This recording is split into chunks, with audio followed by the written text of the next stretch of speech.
Our seminars aim to reflect on the urgency of the issues we face today, fostering dialogue and critical inquiry into how animals are represented, treated, and thought about in contemporary societies. And the link for registering for our last seminar is available on our website, where you can also find some more information about the last seminar.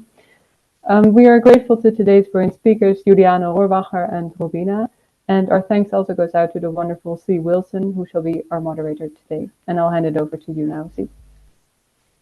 Hi, everyone. I'm Z Wilson. I am a graduate student or PhD candidate, actually, out of Arizona State University.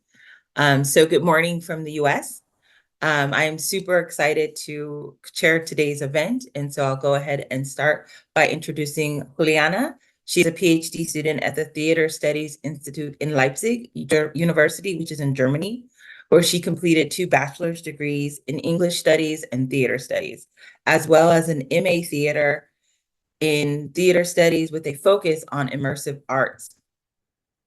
During that time, she worked as a student research assistant for Professor Edmar Schenkel, and her thesis considers the social history of the representation of nature in arts and culture, as well as the role of contemporary post-anthropocentric art projects in the recalibration of human-nature relations in the Anthropocene.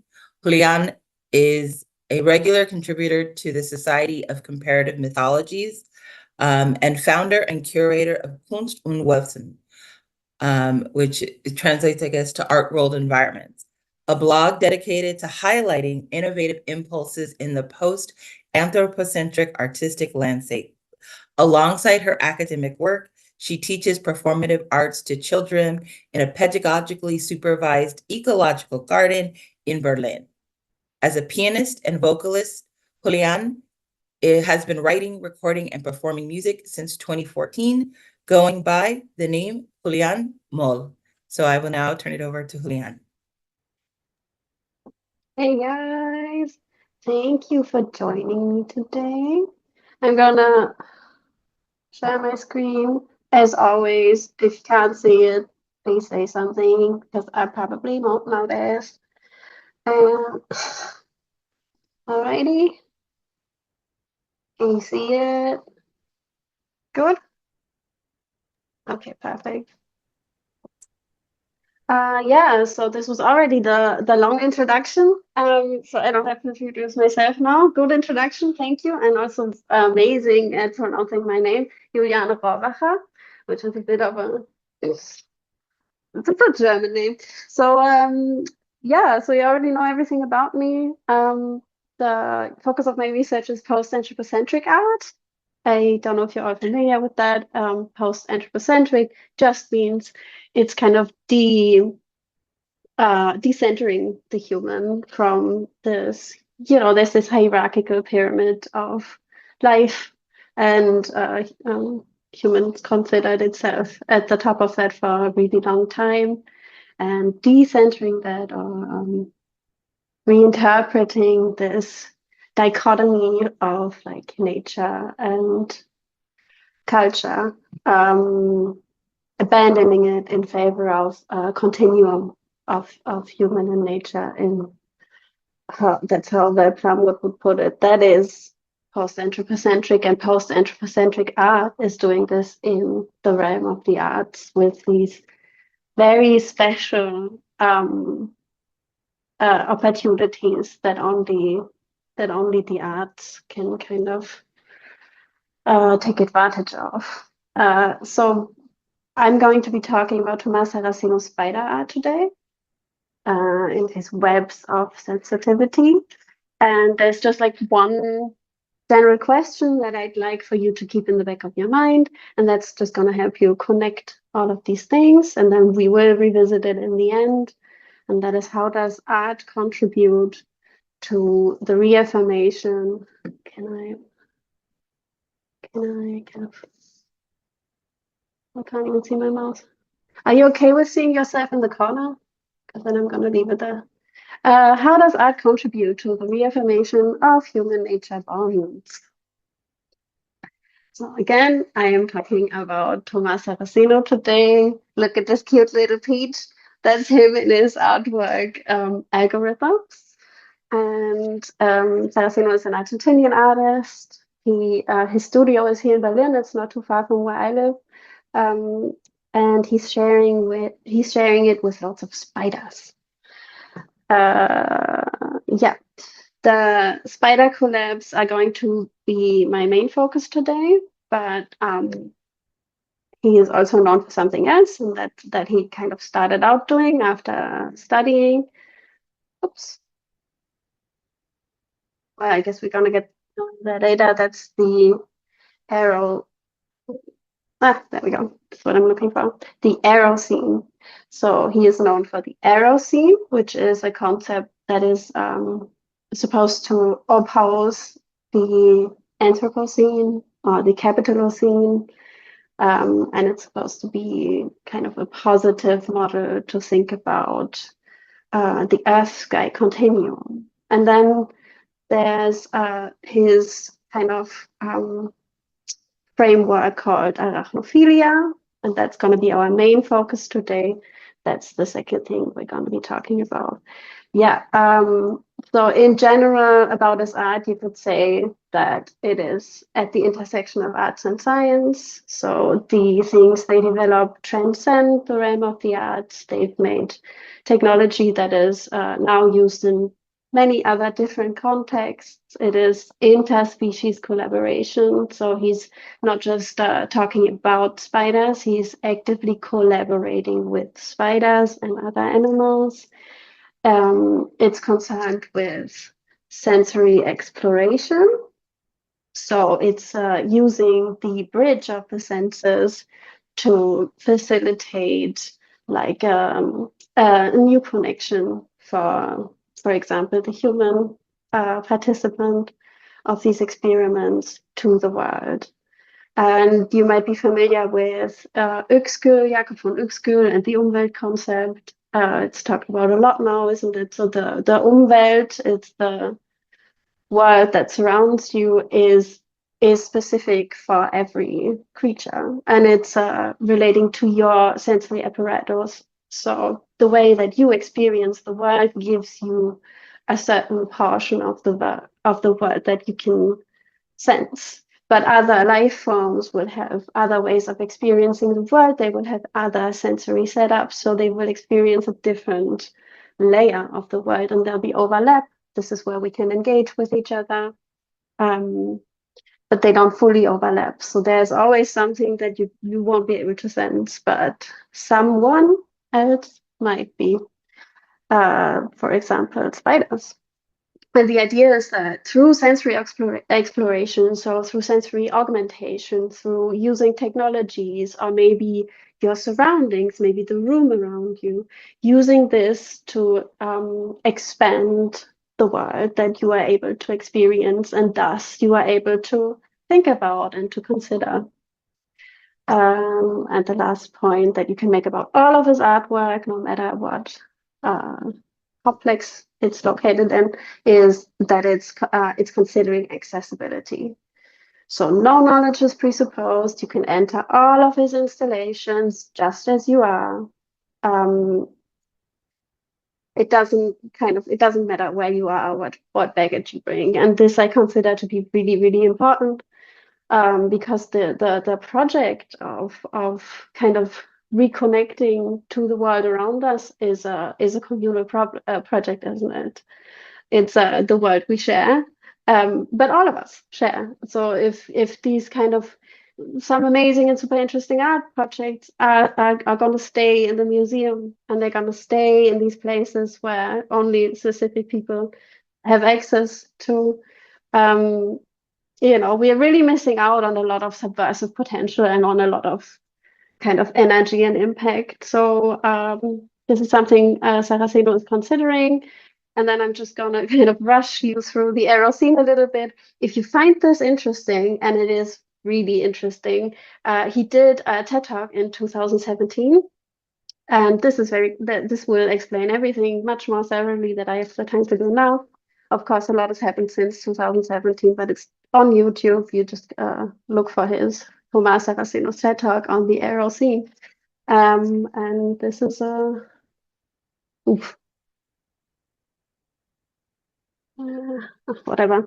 So this is a quote by him from that TED Talk, and it explains it again, I think, very well. He says, "We started a new era, the Aerocene." Oh, I can't really, I can't really see the thing because there's like faces in front of it. Wait, let me see. This is better. I think this is better.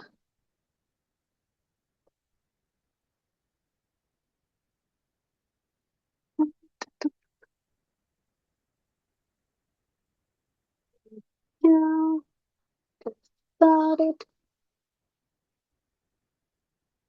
Okay, much better. We started a new era, the Aerocene, an era of ecological awareness in which we learn to float together, live together in the air, and come to an ethical commitment with the atmosphere and with the planet Earth. His So the reason I'm telling you about this is because they are very much connected, and they are about connectivity, right? So the spider's web, the cosmic web, is a literal connection that transmits vibration, but the sky is also a big connector of like basically the earth and the cosmic web as well, right? Like it's a thing, it's there, it's real, it's possible to experience it, yet as a human, not without mediation. So that's where this kind of art sits. And so I gave you just a couple of examples of the things that are included in the air cycle. And I would just like I would separate them into three things, which is sky living, sky travel, and sky experience. Okay, in orbit is a great example. The one on the left, that's a great example for a sky experience, because through this you get to experience your own sensory setup. It's this huge net, and you first of all you can't walk in it. 10 people can go there at the same time. Can't walk it in. You have to crawl. You have to learn to get up. You have to learn to navigate the space completely new. And then the people up, like in the web, will look at the people down stairs who look like tied to the floor. Who are they? What are we? Right? It's all humans, but suddenly you see yourself in somebody else being kind of unshackled from the ground. And what does that mean? Like, how does this help think us about ourselves? Um, we have examples of sky travel, which is the pink bit. You see the corner right image. This is from a series he did with balloons, where they did most sustainable the most sustainable flights in human history because it used no fuel whatsoever. The idea is that you can see it in this one as well. The idea is that they use plastic bags, and then the air inside warms up and expands, and that's how these things lift off the ground, and then they can fly. And they can fly by using the air and streams and warmth. And Studio Saraceno made a digital map that you can use to theoretically travel the world. And then Cloud City is an example of architecture that is like communicating with the sky. Yeah, so just to summarize that, Saraceno's work on atmospheric connections and sustainable modes of mediated habitation contribute to the readjustment of human-nature relations by expanding human awareness of the interconnectedness of our life that is atmospherically connected on this planet. Again, keeping in mind the question I asked at the beginning, this would be one answer to that. And now I'm gonna rush us into what we all came for, which is arachnophilia. So arachnophilia is a concept supposed to oppose arachnophobia. Arachnophobia is obviously the fear of spiders. Arachnophilia is asking us to be interested in spiders, to learn from them, to want to acknowledge being with them. And Saraceno has been interested in spiders since 2006. So he's been working with them for a long time. And his studio is a hybrid studio. So there's a there's a communal living going on with Saraceno and a bunch of different spiders and spider families. And what they do together is make hybrid webs. The hybrid webs are the basic technique of his spider collaborations. And yeah, I'm just gonna explain to you how they made this really quickly, because the technology they developed is really interesting. So in 2006, Saraceno became interested in mapping spider webs. And then he noticed that the technology for this does not exist. You can't do it. Nobody can do it. He was living in Frankfurt and working with TU Darmstadt, and they tried to use a CT scanner. Didn't work because spider webs are too fine. So what they did is they just invented the technology that they needed. And it's quite complicated. So this is an image, for example, of a mapped out spider's web. And yeah, so the basic technology is they had to invent a special laser, a specific kind of laser. And then you use two lasers at the same time, basically, and two cameras, so that the lasers illuminate corner points of the spider's web. And then the cameras take the shots. And then you move this around and you keep on taking photos. And then you accumulate all of those and it becomes this visualization. And this visualization is then reproduced in various different ways, in various different formats. But yeah, this was really popular. He taught people at Max Planck Institute how to use it, at MIT how to use it. This technique is still being developed further, and it's literally called spider web scan. Yeah, hybrid webs also, it's also maybe interesting to add that hybrid webs are made by one spider. Every spider family has a different structure of web. They make different webs. So you put one spider in the environment, it'll make a specific web. You take it out, you put a different spider in, it'll build a different kind of web on top of that. And then you get a really unique hybrid web. And yeah, so how much should I say about this? Maybe just the basic. So how do we imagine a spider's web? A spider web is not outside of the spider. It is part of the spider. The spider web is the mouth. Without the spider web, a spider couldn't eat. The spider web is the eyes, because spiders are almost blind. They can't navigate very well using their eyes. They navigate completely through the vibrations in the web. Yeah, so the spider web is considered a part of the spider's body. But since there can be more than one spider in a web, this also kind of shows us this interesting connection.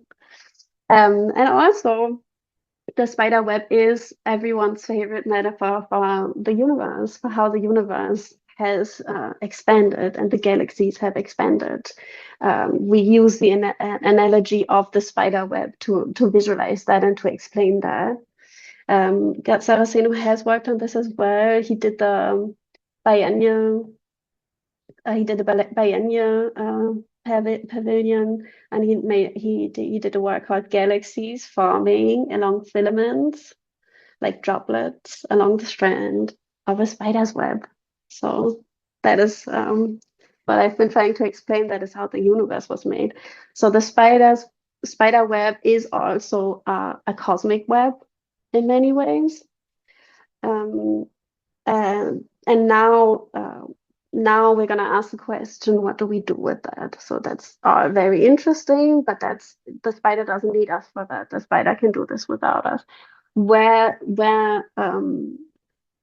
So what's the point of making art from that, kind of is what I'm asking.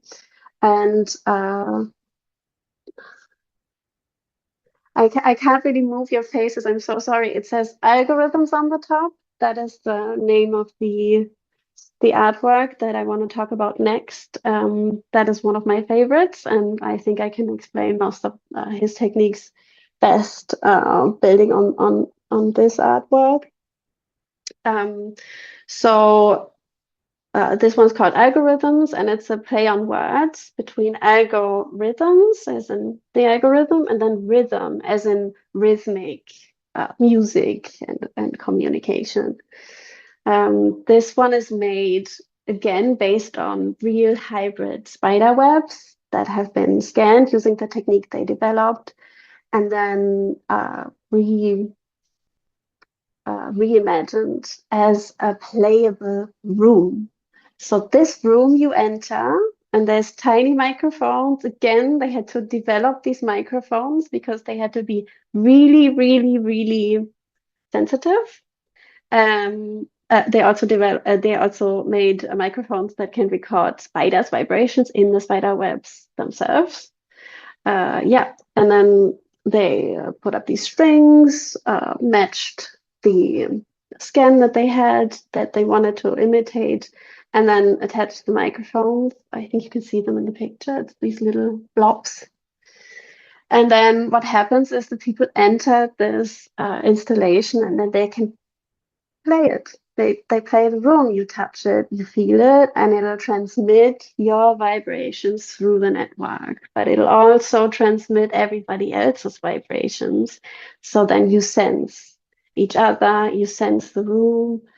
And this is super, super interesting because now we start imagining a whole different mode of word interaction, and it gives us the time to kind of slow down and we're filtering all the time anyway, aren't we? We're sensing all the time, but we are also filtering all the time. Not everything we actually perceive, we kind of give room to, because it would be very difficult to navigate the world if everything happened at the same time. But this is something we can actually play with and that we can manipulate. So if you do focus on it, you can hear more. So this is one example of that.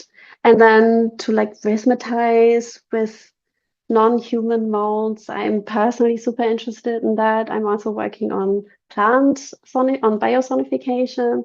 So this is very, very akin. And the potential of this is huge because we live in a very visual culture. And to use different senses than the visual sense to experience is actually a really powerfully subversive method. Yeah, so they also, by the way, they use this also to do Arachnid jam sessions. This is another hybrid thing which I find super, super interesting. That you can like also listen to online. And yeah, then so there's like a couple of questions this kind of opens up, doesn't it?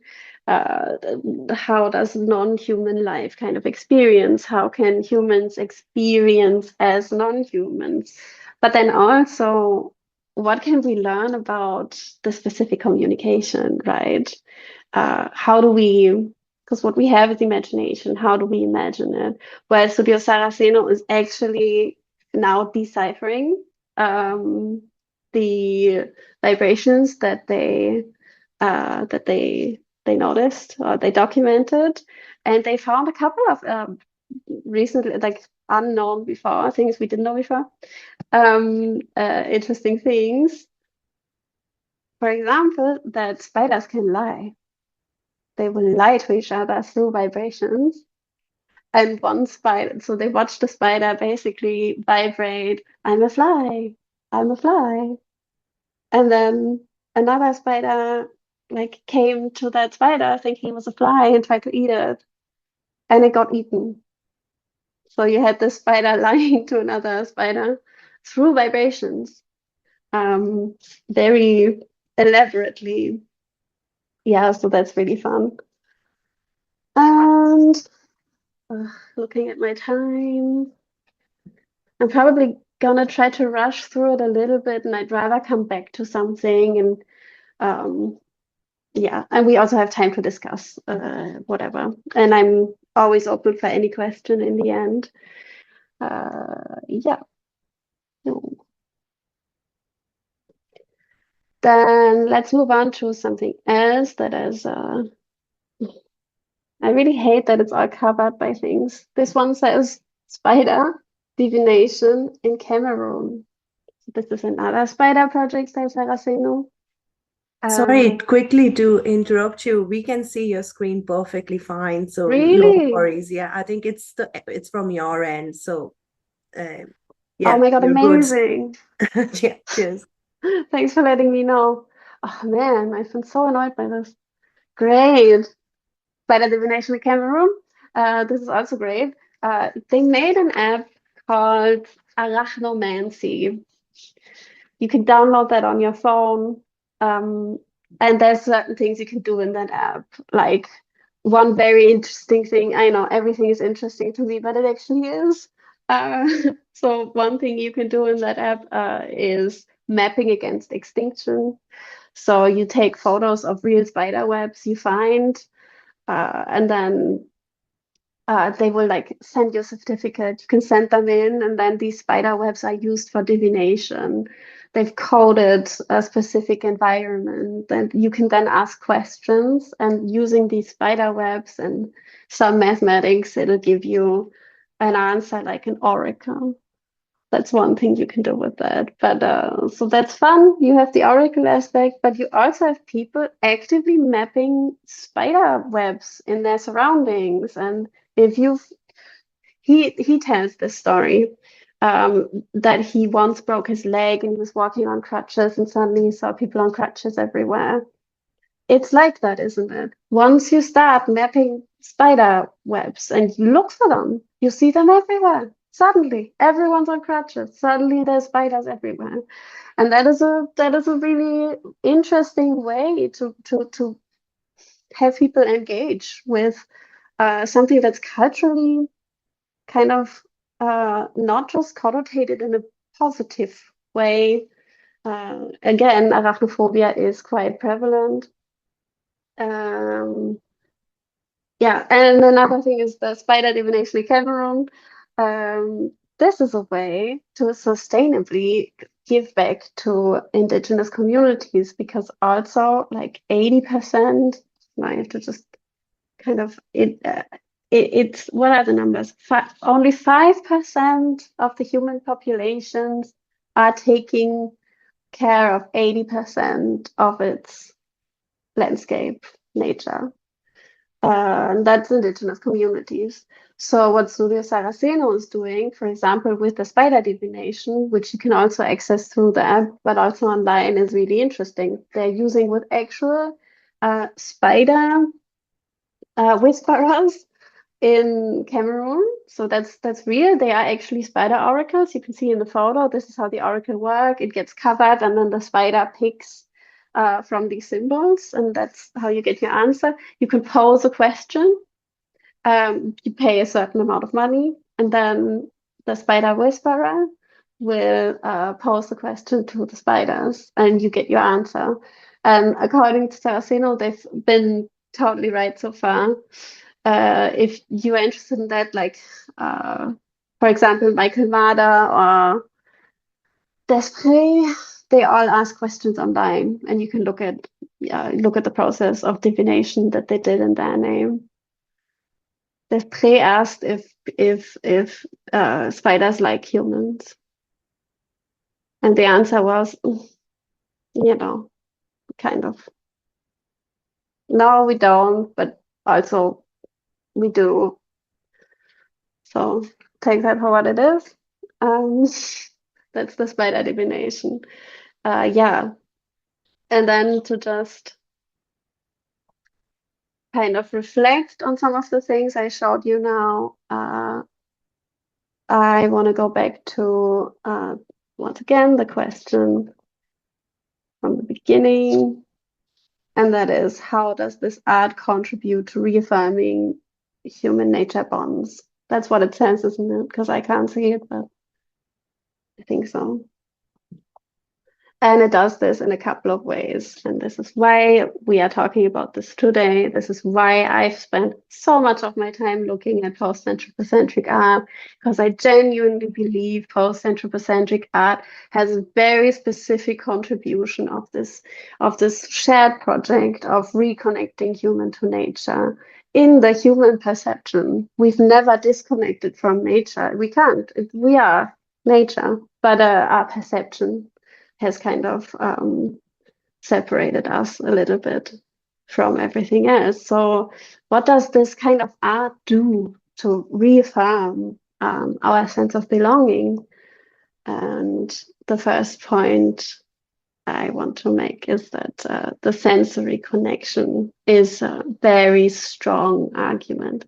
So the sensory connection that you experience if you if you send out vibrations and then you feel the call and response from vibrations somebody else sends out, and you become aware of them, of being in the same space with them, of learning to walk you in a net that's like 20 meters above ground. Suddenly, your whole perspective has completely changed.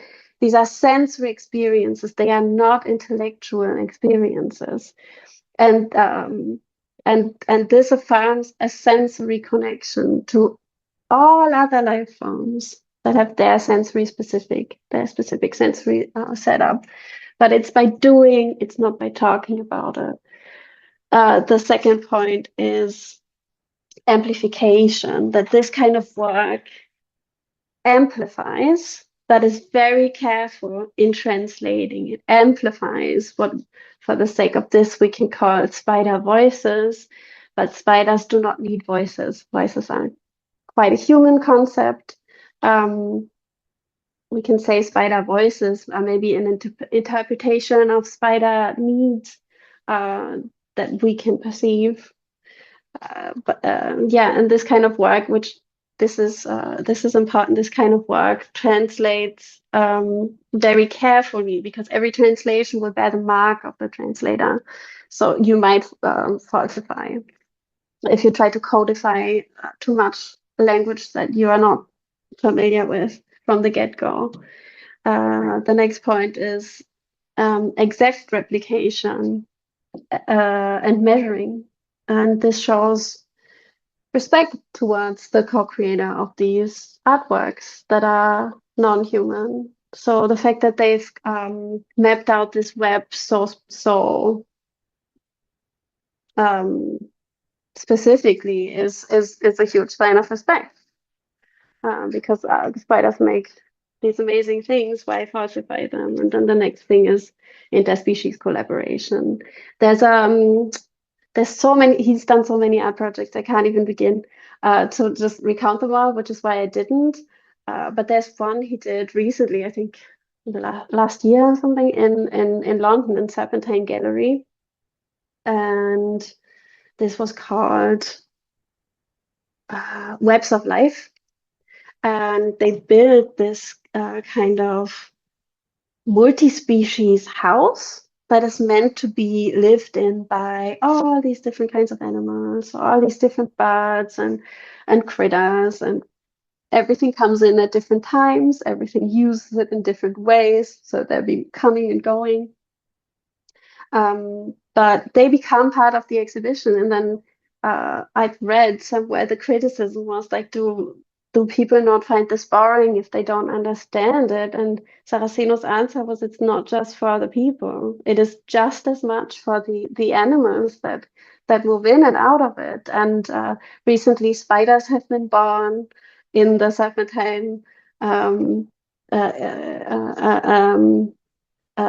thing they did. So those are, a new generation. Those are born of, they are so much a part of this thing. So it's extremely collaborative. It's not just saying it is, and it's trying to leave space in both directions to kind of rework what they co-create. new technologies, I already talked about that. The technologies they developed are currently being applied outside of the realm of the arts. They're currently absorbed into society and into science. So this is transcending just the arts. And then these projects also stimulate the imagination. I already said that. To be able to imagine something is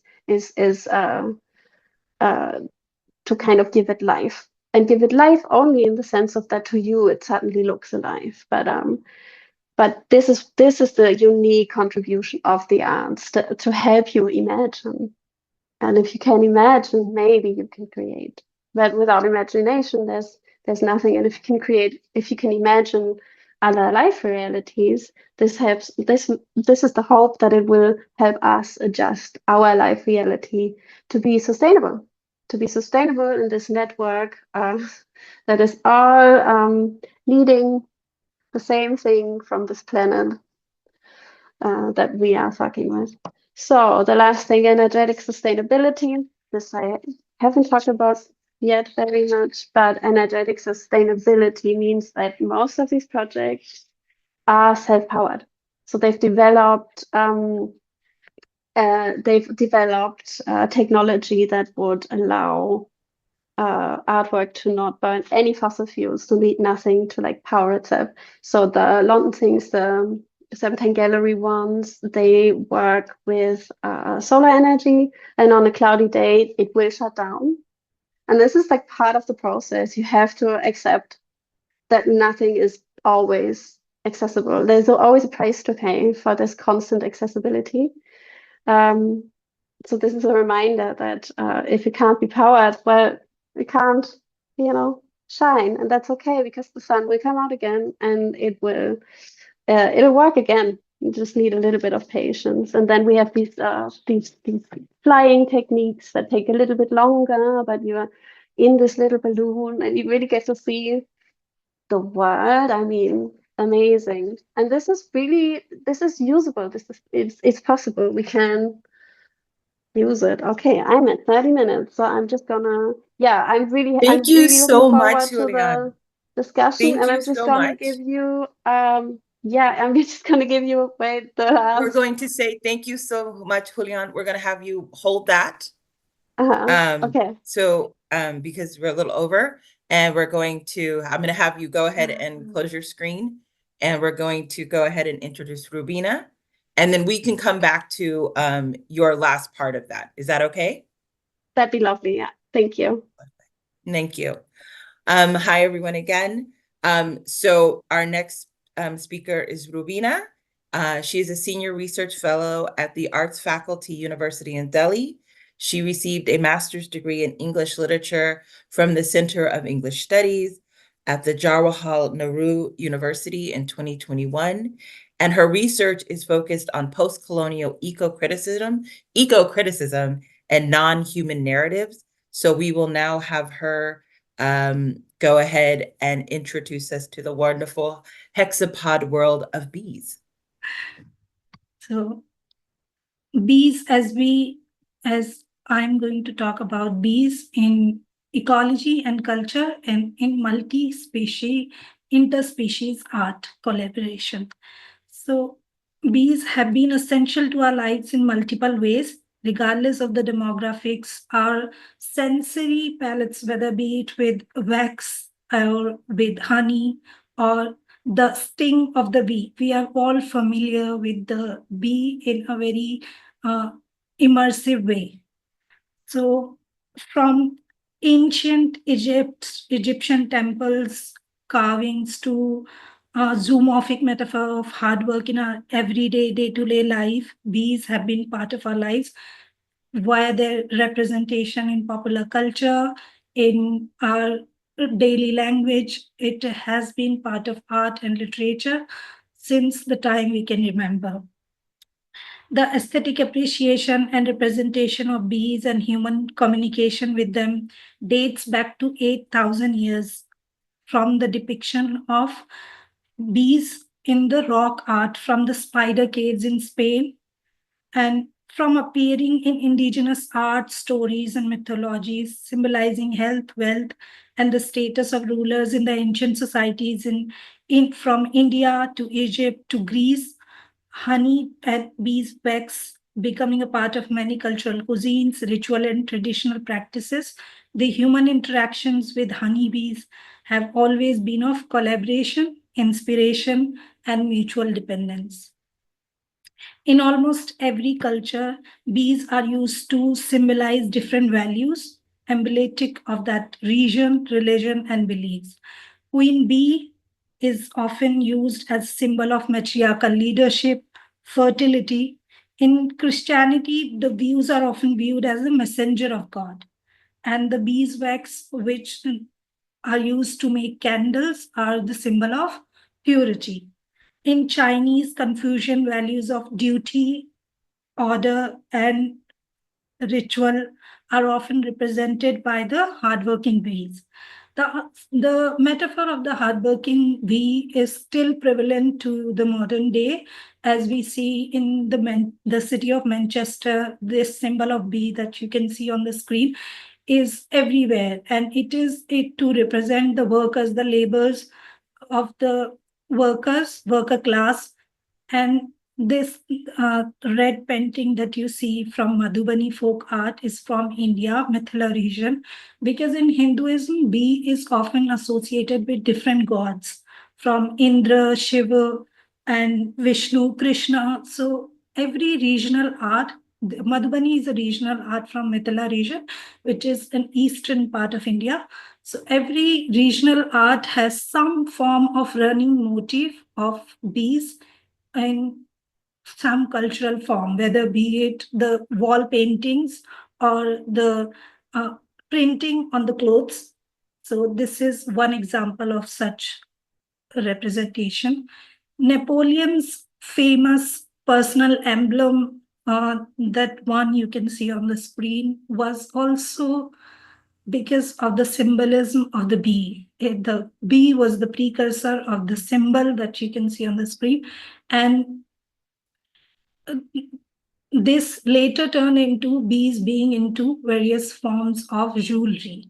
So we see the earrings and brooches made out in bee shape because it's a symbol of fertility, hard work, and wealth in many cultures. Even in the Holy Quran, the chapter 16, Surah 16, which is titled Al-Nahal, that translates directly to the bee, is dedicated to the importance and value of bee in our lives, the value and importance of honey and its natural properties, and the use of beeswax in our life. The real question that comes when we see all these representation emphasizing the importance of bee is whether the importance of bees are only understood in the context of their human utility, how useful they are to human. And if we are representing bees in such formats, are we really giving them the space or creating some sort of awareness around this beautiful insect, which is a unique flying anthropod in its way, because it's only the second insect that we could, as humans, domesticate, other than the silkworm. So how much value do we place on bees because of their use in our day-to-day lives is the question.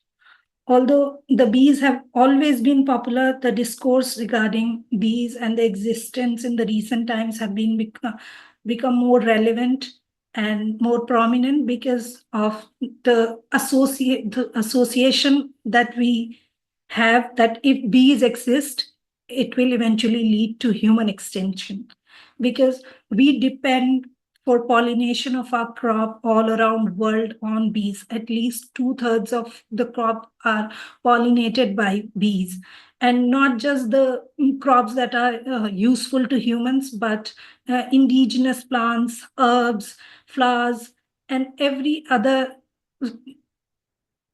plant is pollinated by bees without any biases, any consideration for use for humans to it.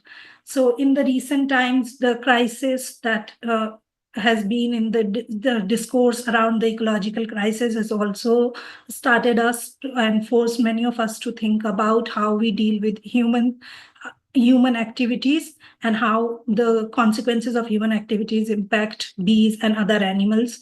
So the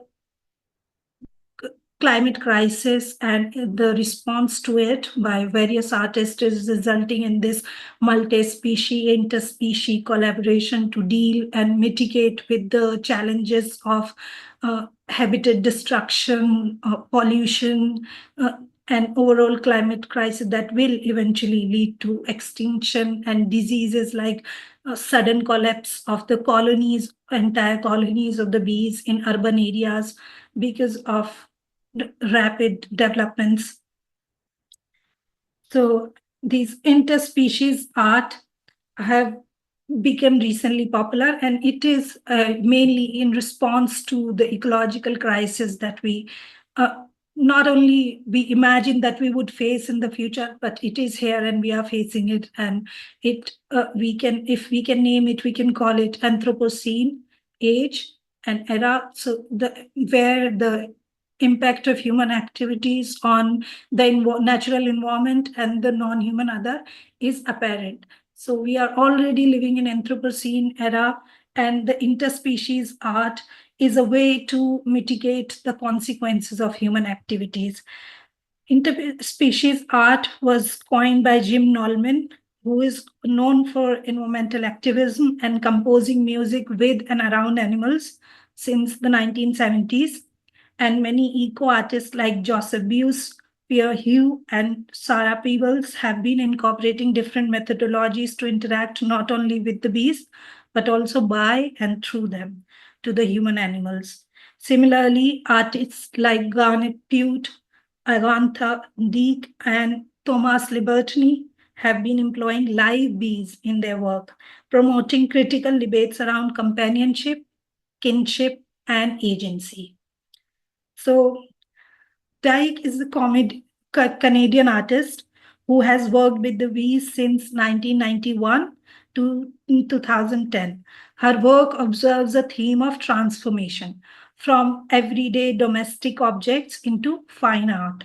She works with these insects to create delicate sculptures using porcelain figures, shoes, sport equipments, helmets, and just any second-hand object that she can find. She designs these apiaries, the beehive boxes, and leaves the object and the queen bee around the object, and then it gets overtaken by the beehive, the hexagonal structure around the porcelain figures, and the final product that results is something else entirely. We can say that it is disfigured or transformed into something else entirely.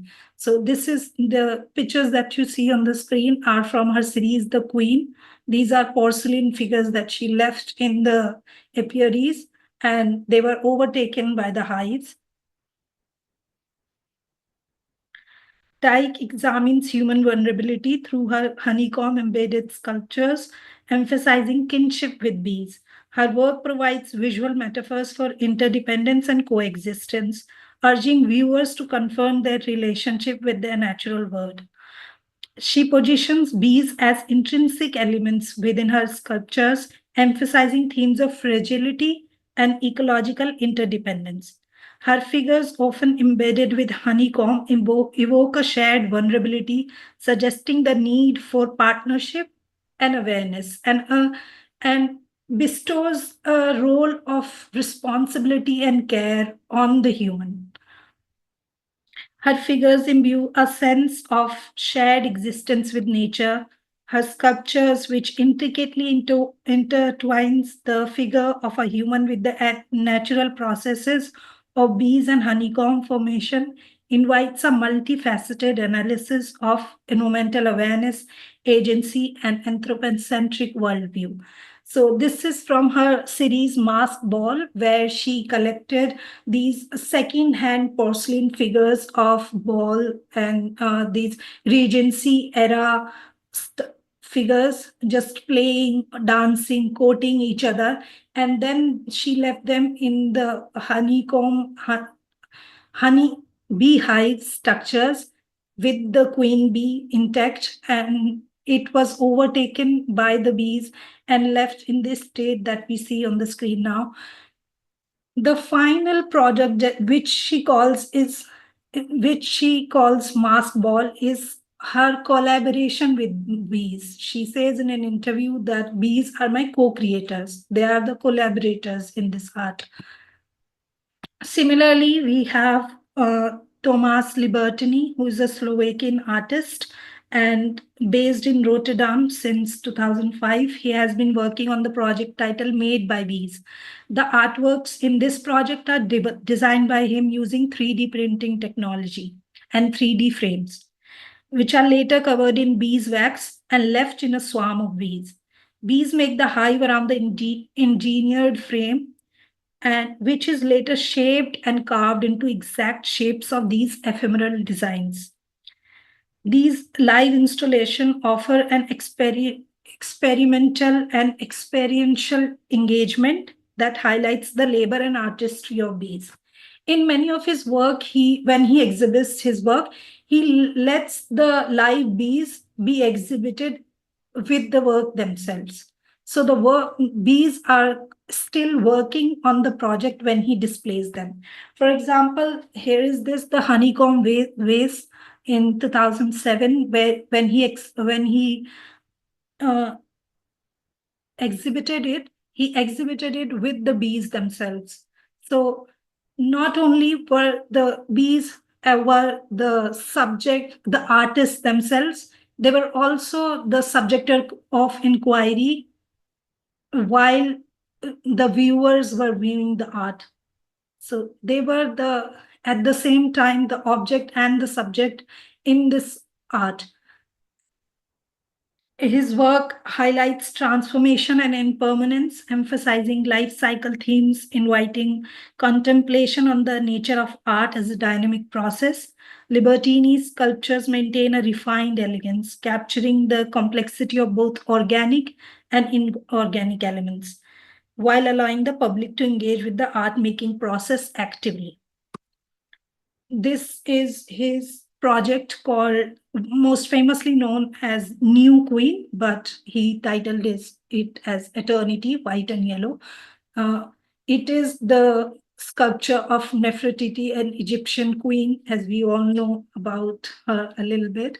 So the sculpture was first carved, as you can see on your left. The frame of the sculpture is visible inside the beehive, and it was designed by 3D printing it. Later, it was left in the honey beehive and taken by a 6,000 bee colony, 6,000 bees in a colony, and made into this, which he later carved into the shape of the exact shape that he wanted.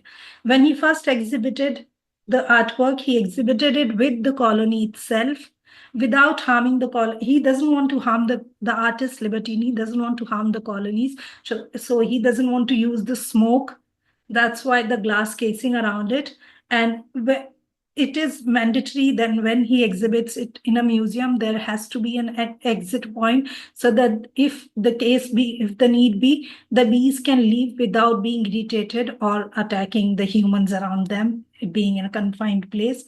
So now the final result after years is this.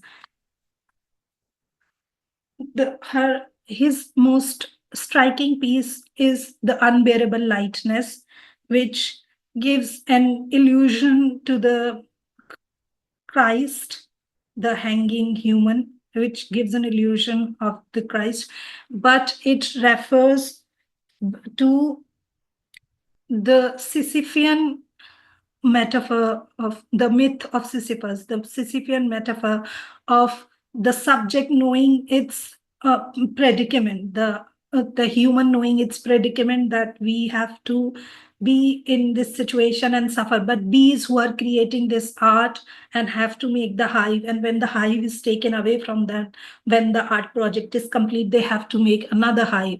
So they are not aware of their predicament, their Sisyphean nature. So in this project, Libertini exposes the existential consciousness of humans while protecting that bees, even though they are co-creators, the agency is still restricted. And how much can they really be the collaborators of human work makes us question through this art form. Garnet Pute is the third artist that I want to talk about. He is one of the most interesting out of all three, because he's the fourth generation beekeeper. He was living in New York, but he couldn't keep his bees there because of the lack of space and lack of privacy. So he moved to Hawaii, and now he's a full-time beekeeper who also works with fine art. Pute makes these traditional bronze frame and leaves them with his own colonies of bees that he beekeeps, and he locally sources a bee, keeps them in the hive, and then the swarm comes and makes the hive around the traditional bronze casting that he creates. And later on, he does not take out the art piece immediately, even if it takes months and years. He does not want to finalize the art piece. His art pieces are work in process always. So bees are always creating it in some ways. And he exhibits his art in Los Angeles, the Hammer Museum, where the temperature is really high. So when he exhibits his projects, the temperature is so high that the beeswax starts to melt, which he says is a double commentary and sort of a subliminal advertising for the climate change, that he has to order ice just to display these pieces, otherwise they'll melt off. But due to the environment, no matter where the exhibition is, where the piece is, they will melt in some way or another, which later keeps changing the shape of the piece, and it's never finalized, which reflects and is a commentary on the changing climate and the problems we face with the changing climate. This is his, these are the human shapes with, and in this piece, he tried a different strategy where he took the beeswax, discarded beeswax from his hives, the bees he keeps, and molded human shapes out of them, and then let the live bee swarm them. And he exhibited them just as it. He called these figures spooky and uncanny, and it provokes a sense of shock in the viewers. And it is to do precisely that, to show that the relationship with the animals is not easy. It's going to be difficult, but it is the only way to survive. It is the only way we have as a collective to survive. Otherwise, we won't be able to. So these are the different styles of art, and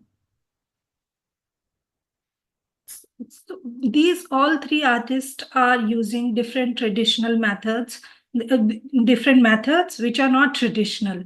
So where Dyke uses second-hand objects and she uses everyday objects and transforms them into something which is extraordinary.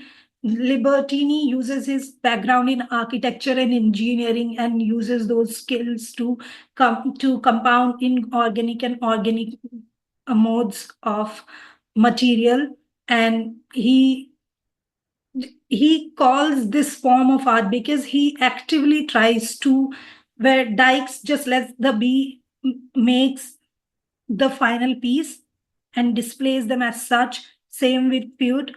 Libertini actively tries to carve out the final shapes, as you saw in the vase, which was so intricately carved.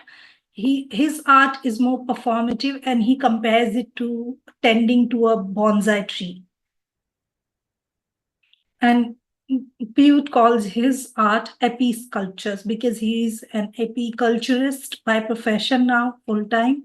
And all of his work, he says, that is a way to gear towards climate advocacy and to bring awareness to the threat of existence of being.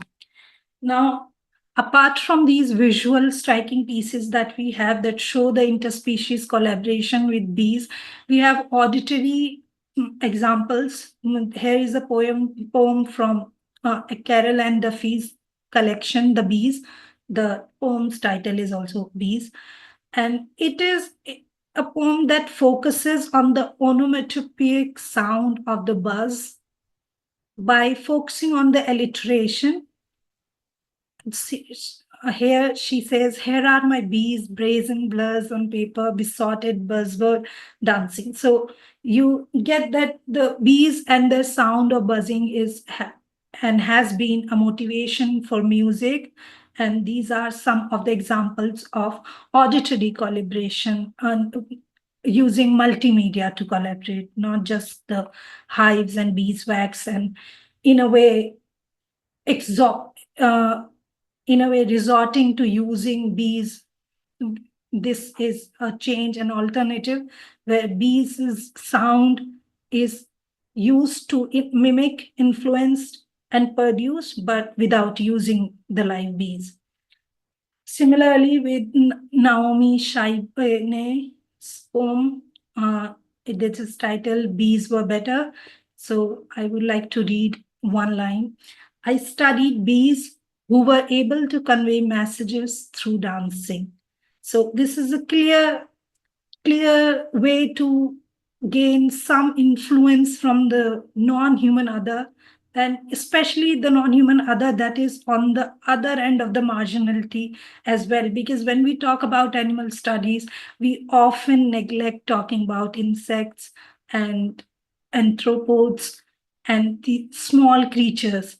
We resort to talking about whales and dolphins and all mammals, all kinds of mammals and pets that we feel sympathy for, and we feel that we are more emotionally connected to. But these poems are example of an attempt to create an emotional connection with the non-human other without resorting to using them. So the artworks in these poems create one question: are these the organic subjects, the bees? Are these the co-creators or art material? And it raises the question of ethics, whether, as when we talk about agency to the marginal, to the subaltern, we often talk about giving them the voice. By making bees able to create art, an ultimate form of human expression, and is a kind of way to give them that expression which Western metaphysical society has been unable to do, and has always been a marker of neglect towards animals. So when we talk about Derrida's autobiographical seminar, the essay, "The Animal That Therefore I Am," the point he makes is that the way we are able to create so much violence, inflict so much violence on animals, is because we are capable of acknowledging them as subjects, and we are incapable of acknowledging them as subjects. And this is because we do not think they are capable of language or rationality.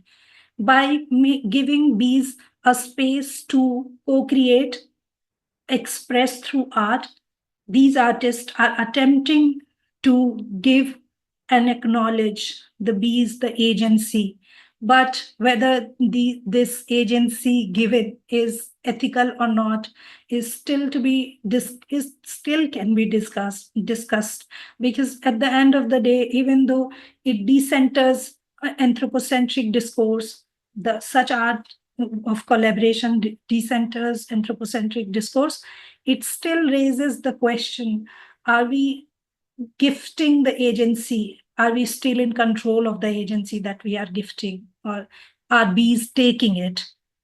So there is that question. Secondly, the responsibility of care and advocacy that is shown by the all three artists, Piot, Dyke, and Libertini, is that of utmost urgency in today's world, where we not only need to stay with the animals, but we have to collaborate with them. We have to acknowledge them. We have to give them the space. As Donna Haraway says, that the practical encounters with animals have to be through this sticky materiality. And I believe that these artworks, when they create, and quite literally also, beeswax is very sticky when you try to melt it. So this sticky encounter of in material forms, these practical encounters are the ultimate show of responsibility and care towards the non-human other. The idea that the bees can be collaborators, they can be given space, is, and it only highlights the ecological theme within their work and emphasizes of all three artists varies, but the main emphasis remains a decentralization, a deplatforming of human interest, a human centralization in the art. The philosophical thought that drives all these art is the transformative power of nature, and the aesthetic expression of the other.